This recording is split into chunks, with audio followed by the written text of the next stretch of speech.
with CMMC. So today we're going to talk about CMMC, and we're going to start off by talking about the what.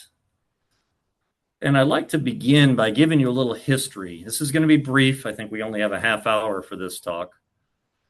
But let's talk about Executive Order 13556 from 2010. So this executive order that came out from the president basically was all about protecting controlled unclassified information that was formerly known as official use only, FOUO, and or sensitive but unclassified. I don't know why they changed the names up. This is something that does not fall underneath classified information, but it is considered extremely sensitive, and the storage, processing, and transmission of this information needs to be properly protected. So around 2015, in 2014, let me step back for just a second. DIACAP, the DoD Information Assurance Certification and Accreditation Program, is what the Department of Defense used that had security controls for protection. The intelligence community had their stuff, and then NIST Special Publication 853, Revision 3, was used by the rest of the federal government. So somebody came up with this brilliant idea of, let's go ahead and have one framework that has common language, and we'll use overlays and tailoring to be able to use it for all three areas of the government. So that's where 853 Revision 4 came from. Out of Revision 4, the next year came the NIST Special Publication 800-171 controls, which is a subset of those controls designed to protect CUI, controlled unclassified information, in non-federal systems, or basically for defense contractors. And that's the root of CMMC, are these controls for 800-171. I also have to mention there was another directive, DoD 8570, that I spent a lot of time traveling around, and this is a matrix. I know you can't see it, it's sort of an eye chart, but I will just tell you these are technical, management, engineering, and some other different roles. And depending on your level, this is level 1, 2, and 3, depending on the level of these positions that you have in the Department of Defense, at the time it was Department of Defense, you're required to have one of these certifications. The reason I have CISM is because I was an IAM level 2.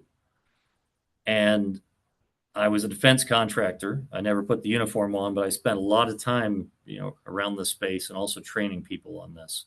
And I've literally seen people removed from their position for not being able to pass certification exams to get the right certification. So they take this very, very serious. Well, that has evolved into 8140, DoD 8140. And there are two levels we're going to talk about today, the CMMC Certified Professional and the CMMC Certified Assessor. And for the assessor certification, you need to have an 8140 certification that falls within a matrix. Now, there's a lot of stuff I can talk about. I won't have time during this, but when you come see me later, we can talk more. Now, a lot of people, just like we know 853, a lot of people are not aware there's a companion document for Special Publication 853 called 53A.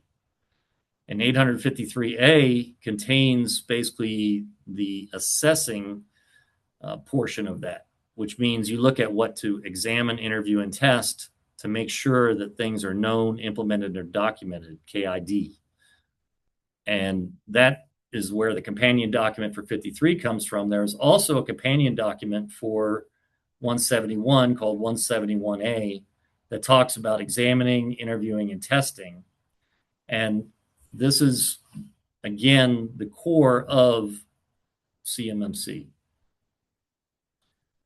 So it goes back to Federal Acquisition Regulation. It's a clause, and this clause 52-204-21 in 2021 is all about safeguarding covered contractor information systems. In addition to CUI, controlled unclassified information, it's also important to protect federal contract information. And we'll look a little bit deeper at this as we go forward. But the federal contractor information is basically what mandates compliance for universities, defense research contracts, and it applies to both prime contractors and their subcontractors having to pass mandatory regulatory assessments before the contract gets awarded. On the CUI side, we have 252, 204, 7021, and this covers both FCI and CUI. So in 2025, in November, there are two Code of Federal Regulation rules that are very important. And in November 2025, the last piece of the puzzle fell in place. Now, this all started back in 2016. In 2015, you saw that 800-171 came out. As of 2016, defense contractors were supposed to be compliant with the controls in 800-171 in order to get contracts. So a lot of people were checking boxes and they said, okay, we're going to be compliant. This is all good. And then the government found out they weren't compliant. So there were fines, there were penalties, there were removal of contracts. I can actually, without going into detail, tell you I've worked for an organization where I got a call that reminded me that I worked for the company and not for the government when I was trying to get people to do the right thing. So that is why CMMC came into existence. But it wasn't mandatory. It was basically saying, yes, we comply, checkbox mentality. So then in 2016, they started developing these requirements that really in 2019 is when they were supposed to start implementing them based on 800-171. That was not done, but it was CMMC. Okay, and CMMC, the Capability Maturity Model Certification, the final rules, 48 Code of Federal Regulation rule now requires, 32, by the way, is just all about CMMC, the program structure and levels. But where the hammer comes in is 48 CFR, and that embeds mandatory requirements in contracts. So the contract office representatives, that's where they can put that in. So there were multiple versions of this, and I will tell you, if you go out on the internet or try to go to Udemy or any of those things, you're going to find a whole lot of misinformation. So this is the final rule. At level 1, which is FCI, Federal Contract Information, we have 15 requirements. Level 2 is 110, and level 3 is 134. However, when you take your exam, this is version 3. The exam is designed around version 2. So actually, there are 17 requirements for the exam. So if you put 15, you get it wrong in the exam. So that is being changed because ISACA has taken this over. They are creating new courseware that will be released in October, followed by a new exam. So if we think about 853, and I'm pretty sure everybody in here is probably familiar with 853, correct? So we have families. We have the 18 families that we had, and then they moved those over to 20 when they started adding in privacy domains, etc. But they don't call them families in CMMC. They call them domains. And the domains, you should recognize them. They're the same controls that you've seen probably many times, especially the AC control, access control. I guarantee everybody in here has probably seen AC something at one time. Overall, there are about 320 controls. And the current CMMC landscape, there's approximately 117,000 defense contractors still requiring assessments. Now, these are numbers as of yesterday. There are 108 assessment organizations. That's it. So if you look at 117 to 108, and then the professionals, there's only 2073 of those, and the assessors, there's only just over 1,000. Plus, if you're a lead CCA, which means you have extensive experience in assessment and auditing, there's another approximately 600 here. So you see there is a huge difference in this. This is where the value proposition comes in. So when they passed the 48 Code of Federal Regulations requirement last October, they began phase one finally. It had been 5 years. A lot of people, including myself, have been waiting for this stuff. And on November 10th, 2025, they made self-assessments mandatory. This year, on November 10th, 2026, phase two, third-party assessments are scheduled to become mandatory. And this is subject to change. You know, we have different things going on in Washington, but this is where we are with the deadline. And you think about it, 10th of November, 2026 is fast approaching. So what we're seeing is a lot of organizations that have been kind of kicking the can down the road for the years, if you'll excuse the expression. Now all of a sudden you're seeing people start to think about, you know, how important this is, because the requirement is that you must have a CMMC certification. I don't mean CCP or CCA. I mean, you must have gone through an assessment, a mandatory assessment, and you have met at least 80% of the requirements in order to get an interim certificate, shall we say. And you only have 6 months if you have 20% left over, and that's 88 out of 110 requirements. If you happen to have 20% left over or less, you only have 6 months to remediate that, or you have to go back and start the process again. So they're really not playing with this stuff. It's very important. And it's something we need to think about is this is more than just cybersecurity, et cetera. This is protecting our warfighter. This is protecting our controlled, unclassified information for the Department of Defense, Department of War, from the enemy, and anything that's being processed, stored, or transmitted that contains this kind of information and or federal contract information, we need to be making sure we protect that. So let's get to the why. So the why, we're really looking at supply chain here. These requirements do not just apply to a prime contractor. It applies to the subcontractors that are working with that prime contractor, because we've seen, you know, third-party risk, we've talked about that a lot. I actually play a role. I am the vice chair for the NERC Supply Chain Subcommittee. And this is a big area we're focused on, not just third party, but fourth party, fifth party, all the way to nth party, because now you have many different factions of the supply chain, and the cyber criminal is not going to hit something that is well, robust, and protected. They're going to go after that mom and pop shop somewhere along the way that doesn't have that robust security, and they're able to compromise that supply chain there. So there are a lot of career opportunities and for advancement, et cetera, because you've seen the numbers. I showed you the 117 plus, and this is now something that they're looking at expanding across other federal agencies. There have been meetings talking about that. Just like Special Publication 853 got expanded across the federal government, there are talks about expanding this to other areas in federal agencies. Insurance companies love this when you're doing cyber insurance, because they know if you meet the requirements that you're a viable candidate that they might want to insure.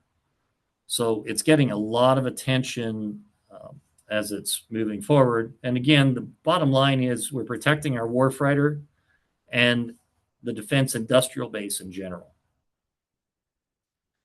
So I have basically partnered up with a company called Adodo.ai or Adodo AI that I work with somebody who does assessments, and I am a lead assessor, but I'm also an instructor. I'm a CCI. Actually, we were provisional instructors until I got mine, the CCI, yesterday. Once it moved over from the Cyber AB, which is the accreditation board for CMMC, to ISACA, they required all of us to go through some hoops to become full instructors. So I'm happy to say I finally met that requirement. But as we look here, what we've started doing, and I started this process last January, I guess it was, and I went through and did my professional, which is kind of here, my CCP, and then I did my CCA, and then I did my instructor portion. But the idea of what we have here is we're looking at a professional, a CMMC certified professional, and that is somebody who can assist with actual assessments, be a part of an assessment team. Think of an assessment as an audit. Hey, Dr. Tom, I hate to jump in here, but we've got a little less than 10 minutes, and I did post the registration in chat so that if everyone's ready to sign up, they can. Okay, I'll move forward faster. Okay. So how? We've already talked about the 800-171. I mentioned the CCP and the CCA. The CCA is the actual assessor. They're the ones that are leading the charge. And the thing that's different here, and the long pole in the tent, is what we call a Tier 3 adjudication. It's a basic security clearance. That's what we used to call a NAC, National Agency Check, Local Agency Check, we used to do. So this takes some time. You fill out the same form you would for a secret clearance. And once you're doing this, this is what allows you to be authorized. So this all started with a lady by the name of Katie Arrington. She was in the House of Representatives down in South Carolina, helped stand up their cybersecurity. She then became the DoD CISO, and then she was the acting CIO. She's now actually a CIO for IonQ, a huge quantum company. I already mentioned something about the ISACA transition, and you know who the local partner is. But what we've done is that we partnered up with the chapter, and we have an agreement to be able to deliver these because, like I said, you have to have a security clearance. You have to have work for the right training company that is Cyber AB approved. You have to have the right instructor certification. There are a lot of hoops. But I want to get here very quickly to the when. So the when, we do have our CCP class coming up at the end of this month and our CCA class in August. But I want to mention the prerequisites here briefly. And so the prerequisite for a CCP is you need to have a college degree in cyber or IT, or at least 2 or more years of related formal education or professional certifications or military and or professional experience, some combination of those. When you get to the assessor level, you need to complete the CCP course. You need to have a college degree. You can have an associate for a CCP. You need to have a bachelor's and higher. Now notice these are the ands. Up here we had an or. And 3 or more years of cybersecurity education, professional certification, military or professional experience. This also includes, students that are doing things in their classes, etc. And 1 or more years in assessment or audit experience. This is where, you may be part of a team just doing some kind of assessment. You may have done a NIST assessment, ISO, anything along those lines. You may have, just assisted with one that's not based on a formal framework. And you have to have 1 or more of these DoD 8140 certifications. So kind of hit this. So where is this going to be? We're offering our class on the 27th in person at Microsoft, where you get lunch, or for those who may not be in the local Houston area, we offer the option for virtual remote attendance. And here we have currently, we're offering 30% off in honor of our ISACA partnership that we're working with now. And we gave an additional 10% off discount code for the summer special that was in the invite you received. So that basically knocks off about a third of the price overall. Just to give you a very brief idea of what I did, how I got here. I went through, like I said, a bunch of military stuff I did. I took my own classes. Then they finalized the 38 CFR, the 48, and then they did the final mandatory implementation, got my clearance, and that's what led me to where I am.